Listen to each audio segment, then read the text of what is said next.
Good morning. Welcome to Web3 Weekly Live. I'm your host, Shira Dutman.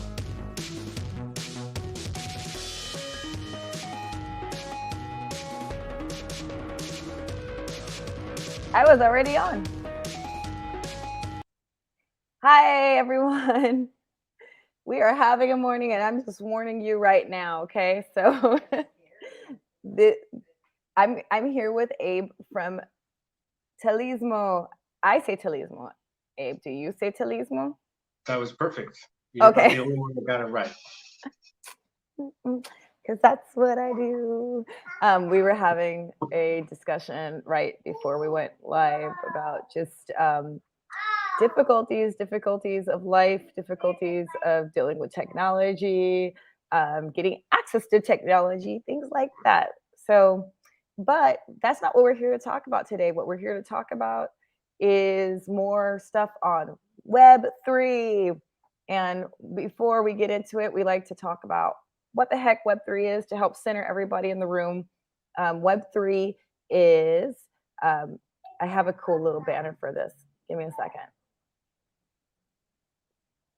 Web3 is powered by blockchain and cryptocurrency. And so, you might hear it also called Web 3.0. It's the next internet. It's the next generation of the web as we know it, where people are going to start, I don't know how to say, like interacting with the web through blockchain technology. And so, no, you do not have to be a developer to get in this, and I'm hoping that's why you're joining us this week. So Abe agreed to speak English, Shira. Abe agreed to join us today to talk about NFT utility. So you might have heard a lot about NFTs. It's the latest rage. Everything is NFT, NFT, NFT, and most of you might relate NFTs to like fancy digital art and fancy digital art that you may or may not know can be programmed with special features. And so that's what we're going to talk to Abe a little bit more about. He's going to explain to us NFT utility. I think that utility is a fancy buzzword that most people are like, who the heck cares unless you're in the NFT world. So, Abe, first of all, before we get into that, we like to figure out who is our guest and why do they know so much about what we're talking about. So, tell us a little bit more about what brought you to blockchain. Oh man. Well, I suppose it started with about a 10 or so year long career in e-commerce, slowly climbing up a ladder, um, moving from place to place, accomplishing things, and then just walking away, not having anything last, really. Okay.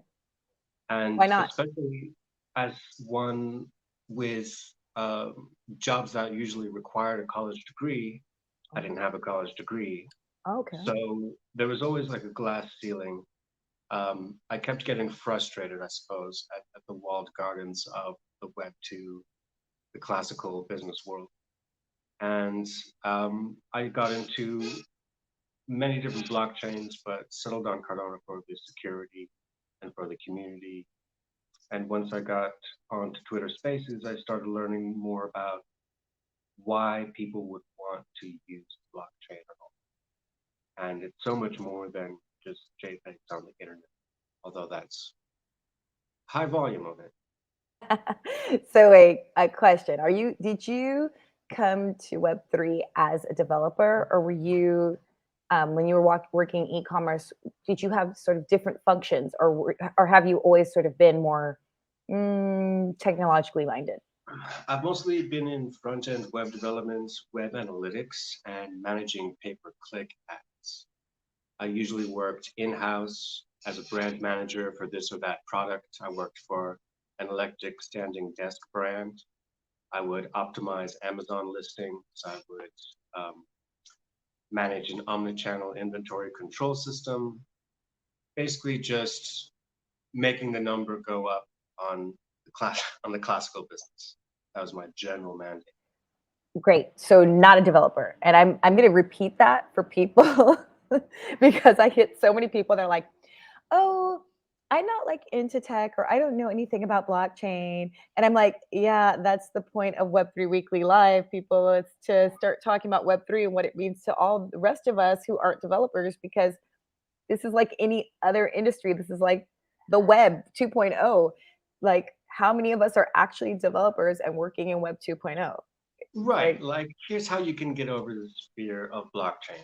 You drive a car every day. You can't tell me that you know exactly how the computer chip in the car works to like manage everything, but you're fine using it because the concept clicks to you. You've been introduced to it. Um, the need is obvious, right? The need is obvious. And that's the analogy to NFT utility. I like that. And I think that's the whole point of this show is we're talking about how people can use Web3 as opposed to just having it as this word. Like, how are people adopting it? What are the uses? And so let's talk a little bit more about Talismo and how Talismo came about.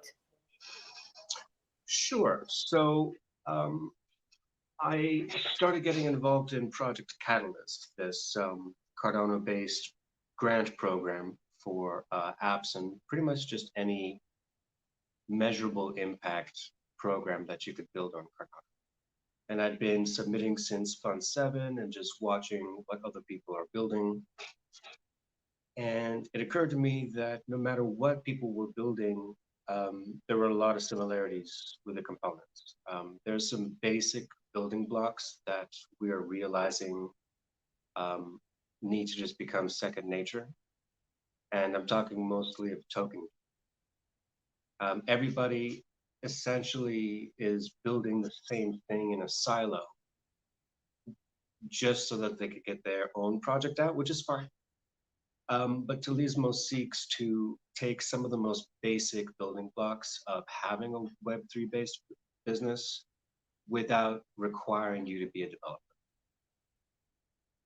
Okay, so do we call that, I want to use the word like as a service, because I feel like things that are as a service are like providing things, let's say services to you where you don't have to know the, you don't have to build the tech out yourself.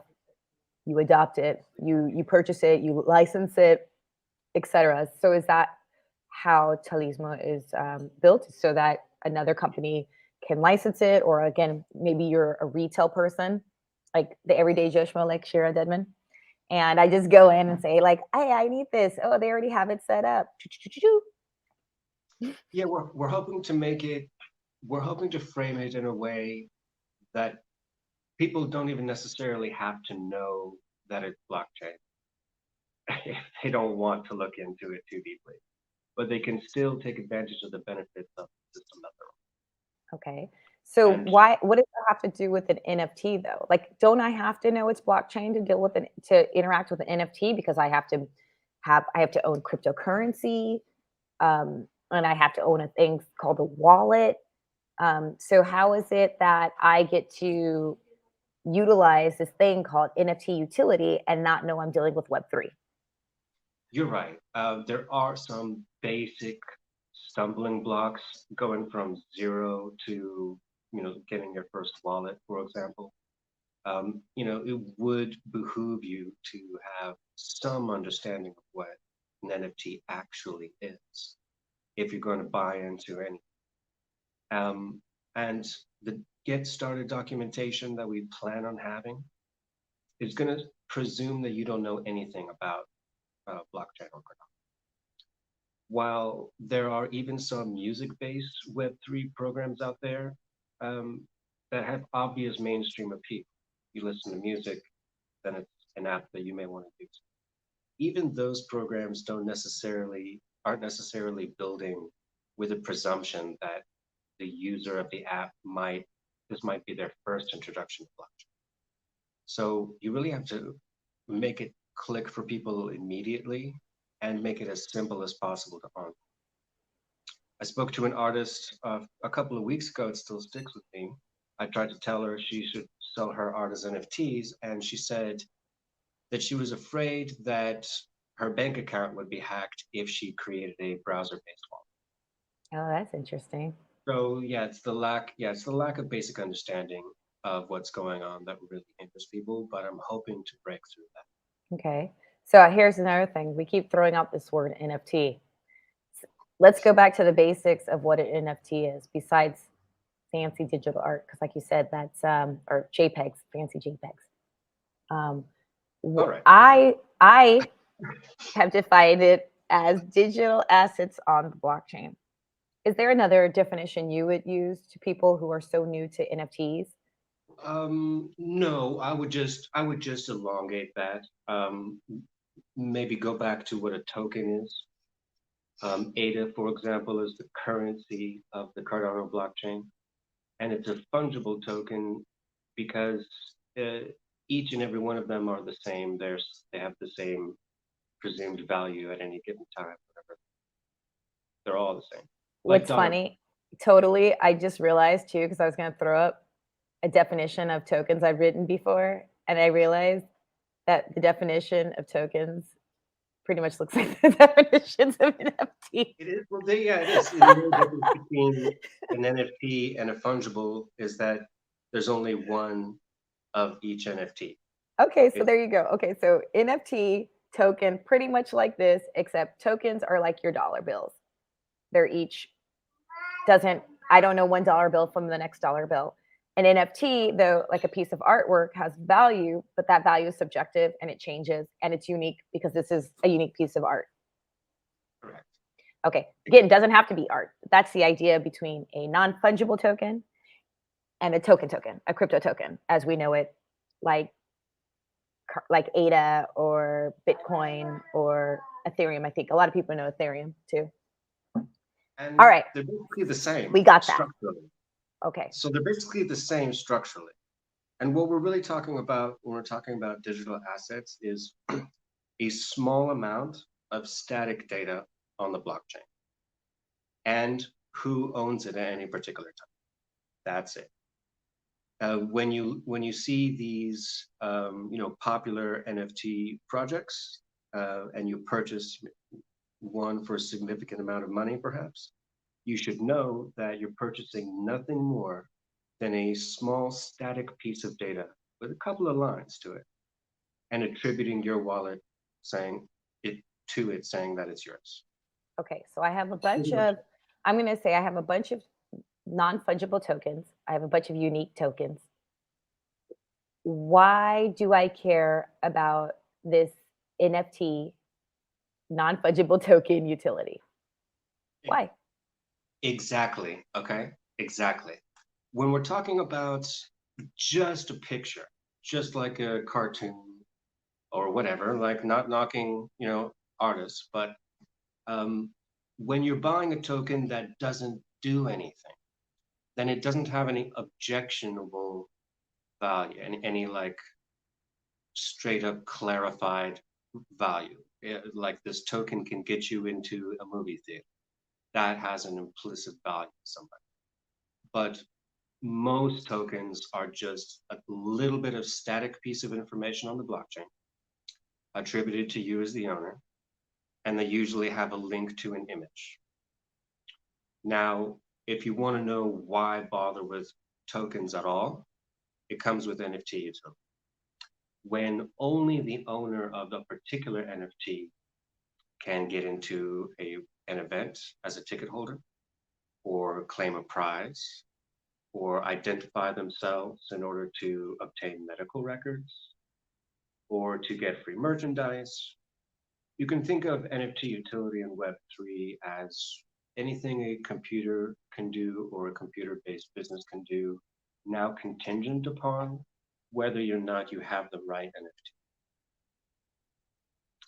And the simplest example I always give of the, the reason for getting into NFTs for me is not for the imagery, it would be because it represents a movie ticket.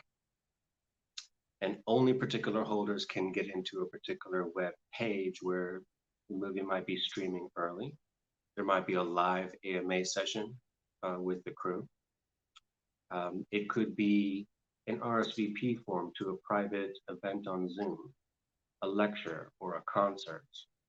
And if only token holders can access that page, then you can monetize whatever you do for a living.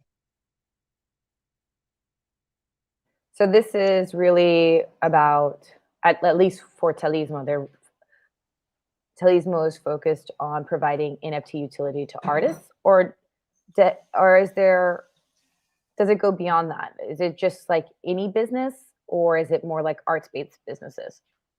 It goes way beyond that.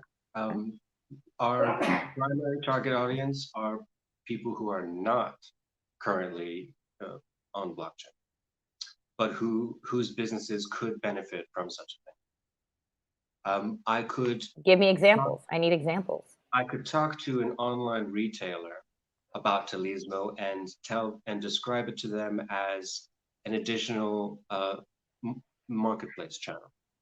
So online retailers, they sell on their website, plus Amazon, plus eBay. So they understand adding their inventory listings to other marketplaces and being able to digitize or tokenize their products into digital assets would allow them to not only reach more people, but potentially make secondary sales on items. A museum or an art gallery could, for example, sell ownership of a statue. And they could profit off of the initial sale and royalties from secondary marketplaces and never actually have to ship anything. Okay. They're just selling the ownership. Okay. Right. I think we've talked about that before.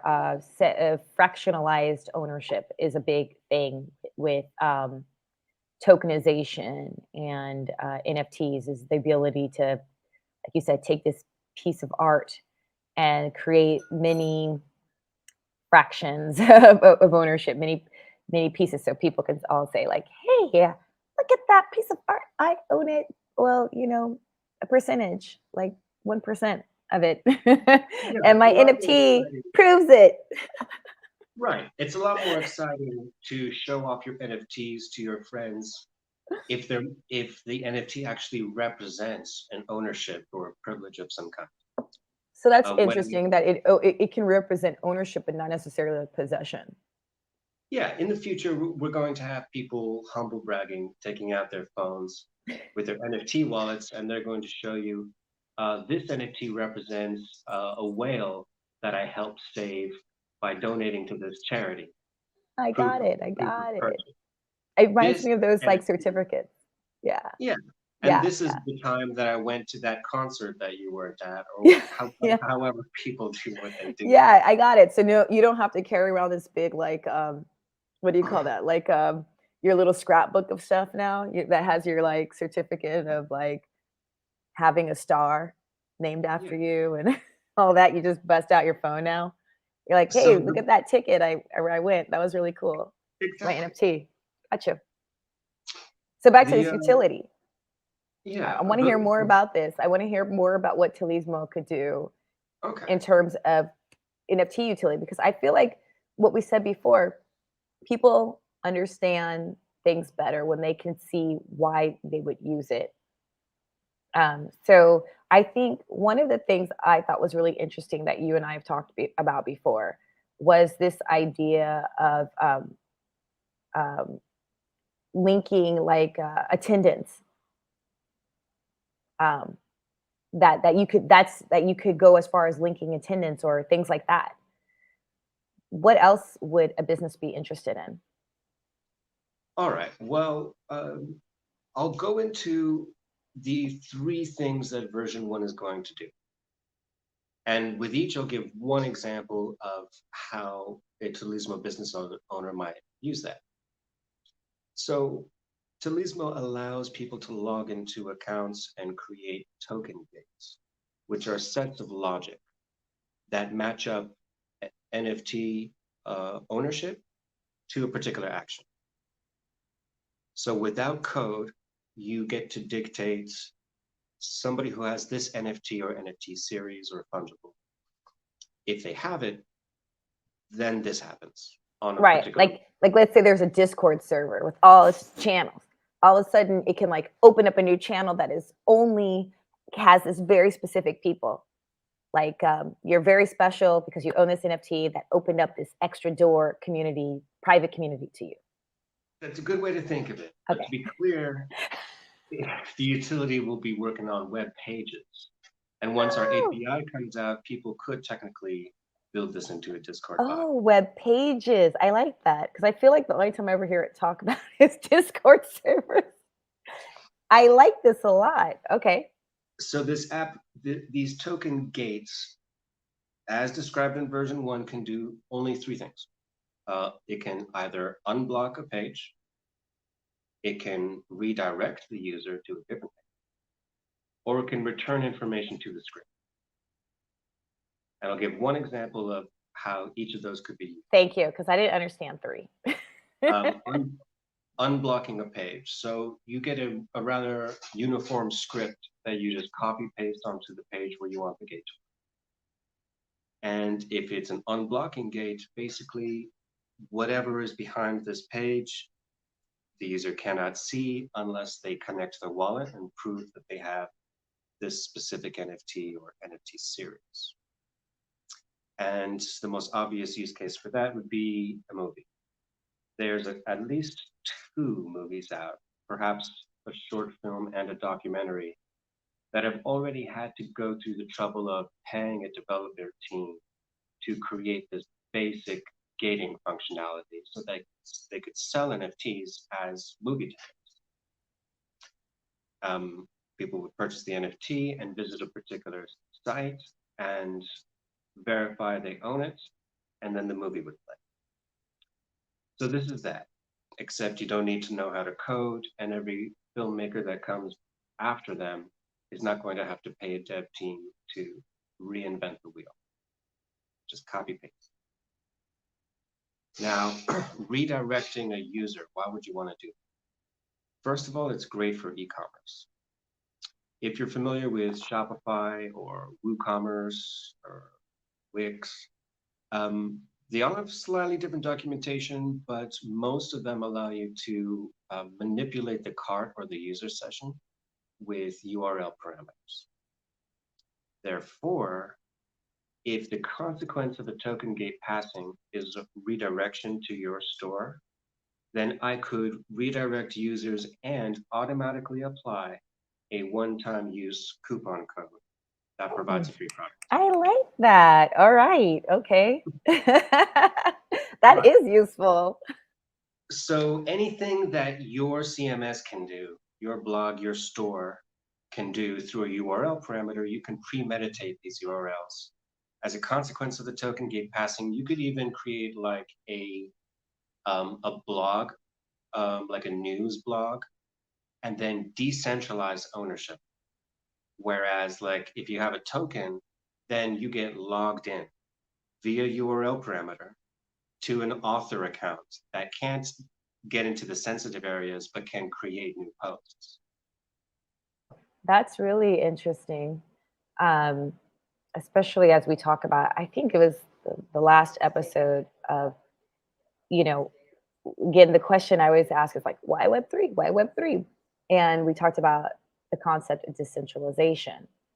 I was in a music and movie space the other night. We were talking about who could we possibly get in to the Web3 space, any musicians that have dabbled in it before, and why would they even bother with an audience size that's comparatively smaller? Muse. It's because, pretty much anybody that grew up in America can probably pick 5 people off the top of their head that has a history of being screwed over by gatekeepers in that industry. They're not happy with their distribution rights. They're not happy with their contracts. And decentralized music and movies on Web3 could solve all that. I believe Dave Chappelle had some sort of nightmare with Netflix, or was resolved by Netflix. There's Britney, I could throw out Britney Spears, right? Nobody really gets a fair shake when there's just one entity in your way from making money doing what you love. And blockchain gets rid of all of that by selling NFTs that actually do something, provide access to the content that you create or the business that you have, you basically get to do business on your terms. I like that.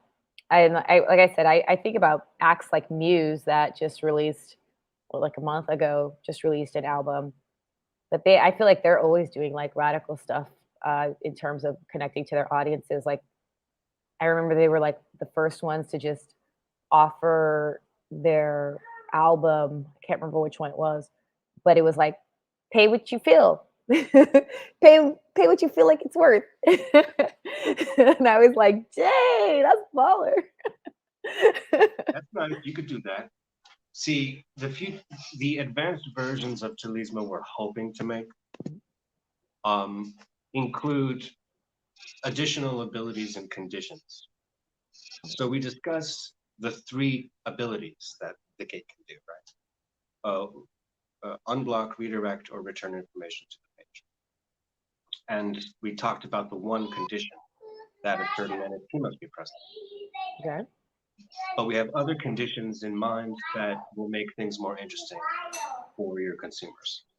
You could potentially not only insist that a token must be present, but that X number of Y tokens must be sent in order for the gate to pass. Okay. Now you have more of like a paid subscriber model type scenario you could do for your website. You could create a Netflix type situation where you need 1 token that proves you're a paid subscriber to get all the free stuff, but then you still have to pay to watch some of the newer movies. Okay. And that would simply be sending ADA as a condition for the gate. Okay. Reminder for y'all who may not know, ADA is the cryptocurrency of the Cardano blockchain. Got to throw that in because you can't make assumptions that anybody knows what you're talking about. I skipped over the 3rd ability. Why you? Yeah, which is the one I didn't get anyway. So I needed you to explain. Information to the page. Okay.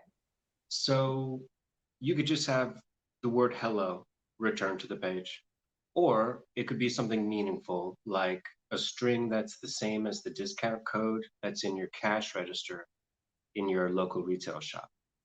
So if you have a POS system that can do discount codes, then you could put those discount codes as the return of a gate passing.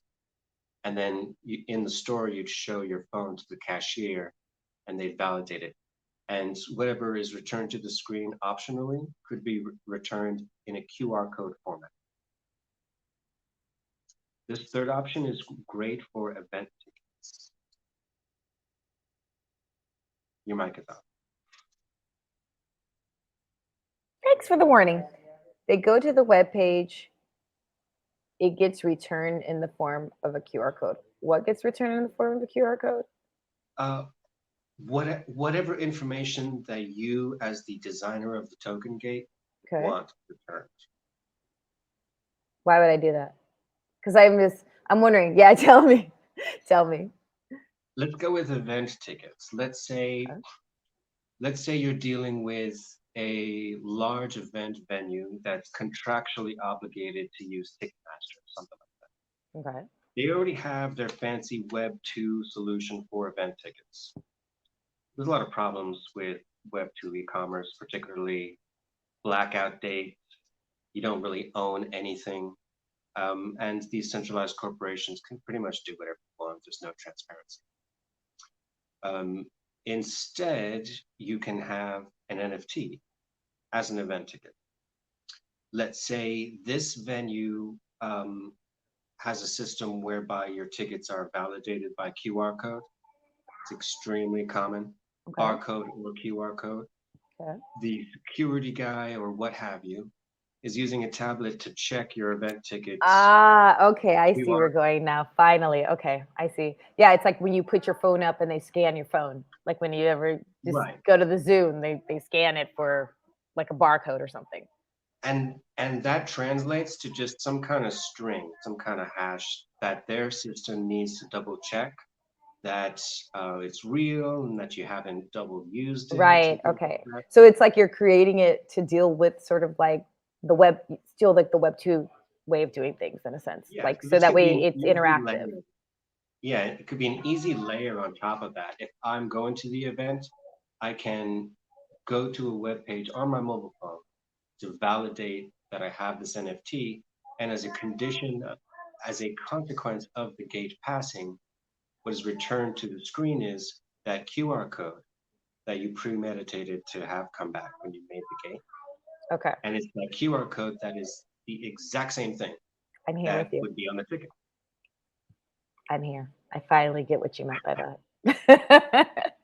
When you first said it, I was like, nah, nah, I don't see the usefulness of this. I'm not sure. But like, I'm totally here now. Yeah, that is super useful. So you're saying this is we should expect like in phase 2? I'll give you another one for the All third right. option. At CNFTCon, this nerdy convention coming up in October. I was gonna say, don't assume anybody knows what that is. So the- CNFT is like an NFT, like a Cardano based NFT. And y'all have a fancy name for it, and y'all call it CNFT. I don't know why. Because you're special. It's fine. There is a particular well-known fungible token out there called Strippercoin, who had some interesting ideas about NFT utility in person. And if, for example, the consequence of a gate passing was just to display onto the screen the words free lap dance, then the NFTs would be worth something. True story. True story. Wow. No, I hadn't heard about that. So interesting. You said it's strip token, Strippercoin. I stripper think they coin. have an NFT series, a non-fungible series called NFTs, like strip. This is how you know how Mel centric the space still is. But it's brilliant. It's brilliant. All right, cool. Well, I was also going to point out that to let people know and not to forget that we are paying attention to your comments. And by the way, Cecilia, thanks for the shout out.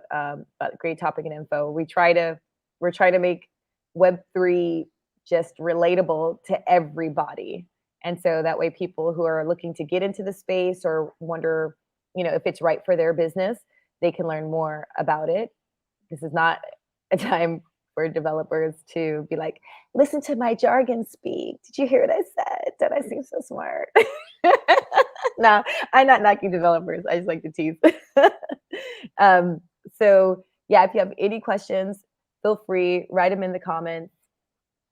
And we'll take a look because the whole point of this is if you have questions, we want to be able to address them, answer them. Let's dig into this and make sure that we're all wrapping our heads around it. Don't be shy. Okay, go ahead. Sorry. Sorry, Abe.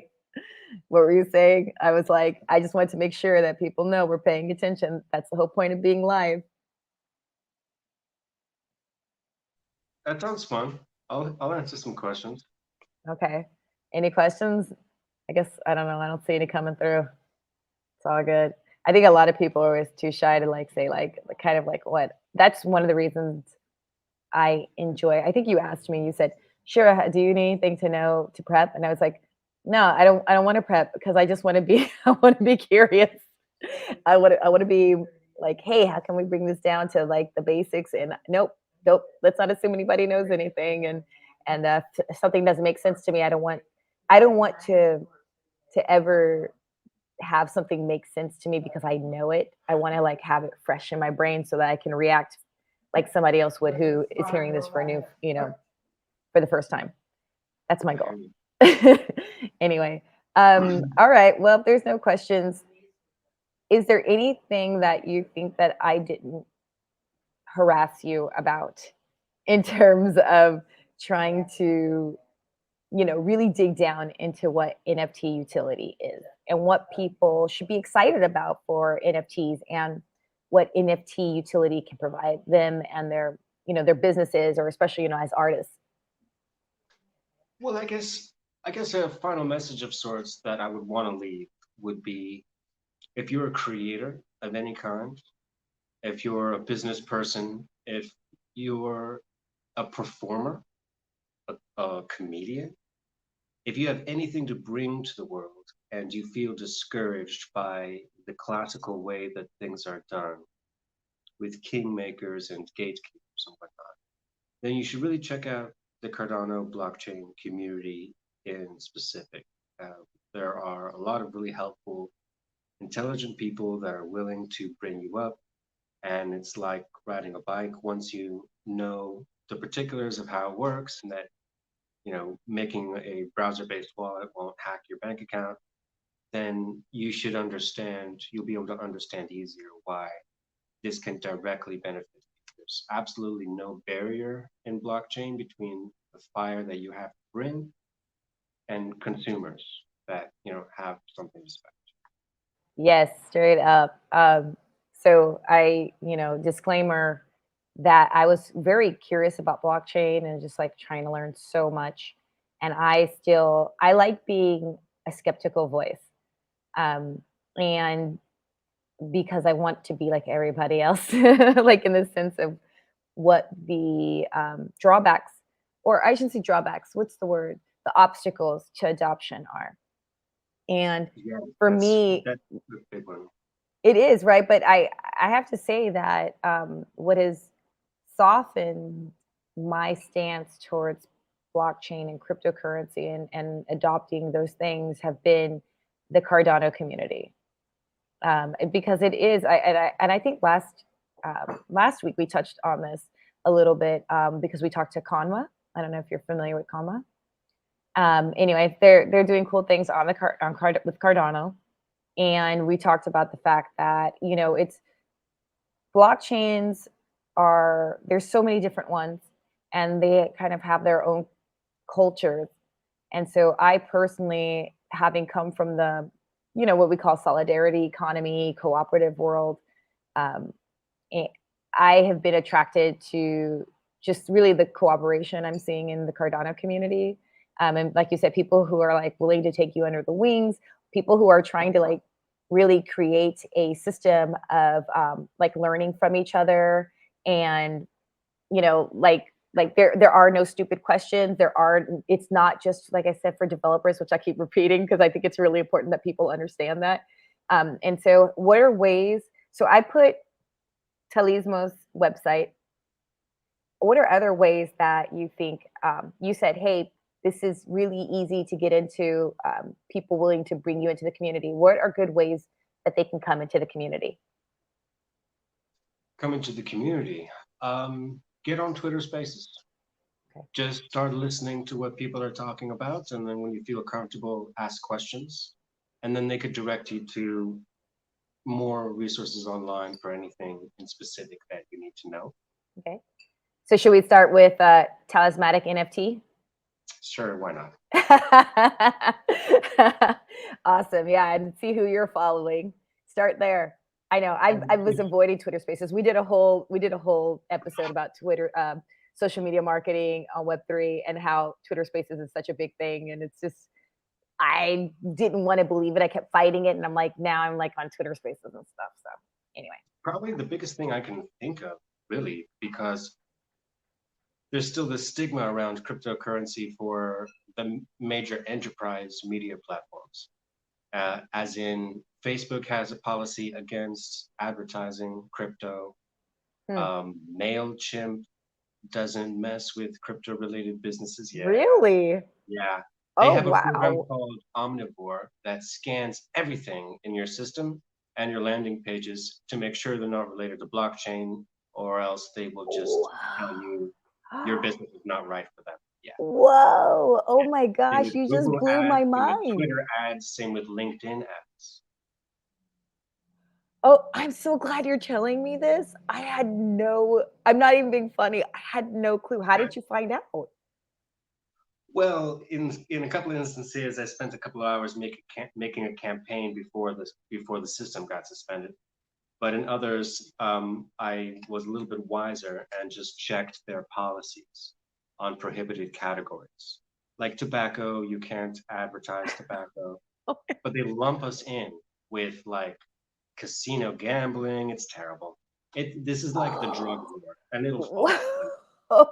Whoa. Okay. Well, again, thanks for sharing that. That's deep. So I wonder, what does that mean for film 3 projects? Because, like as a filmmaker or other artists, I'm sure are questioning that. If you're an artist and you're creating these NFTs and you want to promote that, are you telling me I can't do that via YouTube ads? Probably not. Yeah, and Whoa. I think perhaps that might be one reason why the Cardano community has a good ethos, because it all has to be pretty much organic and based on the merit of whatever you're doing or whatever you're contributing. Wow. So that's why you have to be like on Twitter. You have to be creating Highly communities. recommended. Yeah, like connecting into these communities that are there that are engaged in like blockchain or care about wow. Dang, I keep trying not to be on Twitter and you keep telling me why I should be on Twitter. This is awkward. I'll make it nice and safe for you. The I'll take you to the spaces where everybody's, nice and helpful Okay. and informative. Oh, Follow the oh. Twitter, and then whenever you see me in a space, that's probably not a degenerate one. I know that's another word we'll get into like later, degens. I've learned that one too. Okay, well, thank you, Abe, for let's see. Should we? No, I'm going to end on talismanic. Okay. Thank you again for joining us and explaining to us and walking us through what NFT utility is. Um, wow, my brain is still blown on what you just shared with me, so I'm gonna have to think about that one a little bit more. Thank you. All right. Thanks, y'all, for joining. We'll see you. Ah, that's too loud. We'll see you next week because we're going to have somebody join that's going to be talking about decentralized roadside assistance. Yeah. Okay.